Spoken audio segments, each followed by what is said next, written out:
இப்ப துருவன் கூட சொன்னாப்ல முத அண்ணன் காரைக்குள்ள நான் பேசினேன். அவன் பேசினதை கூட மறந்துருக்கலாம், நான் ஞாபகம் வச்சிருக்கேன். சீமானோடு நாங்க நிக்கிறோம், சீமானுக்காக நிற்கல.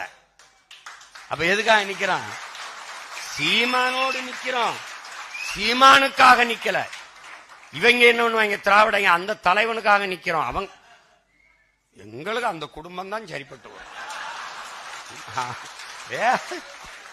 ஏப்பா உன் குடும்பம் கூட சரிப்பட்டு வராதப்பா, இப்படி இருக்கு. அப்ப யாருக்காக நிக்கணும்? சீமானுக்காக நிக்க கூடாது. சீமான் சுமந்து நிக்கிற தேசிய விடுதலை உரிமை பாதுகாப்பு என்ற நோக்கத்துக்காக நிக்கணும். இங்க தனி மனிதர்கள் வருவார்கள், போய்விடுவார்கள். தலைவன் இருப்பான், போவான்.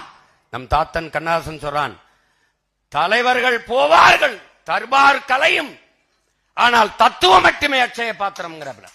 தலைவன் வருவான் போவான், தர்பார் அதிகாரம் இருக்கும் போகும், ஆனால் தத்துவம் மட்டும்தான் நிலையானது.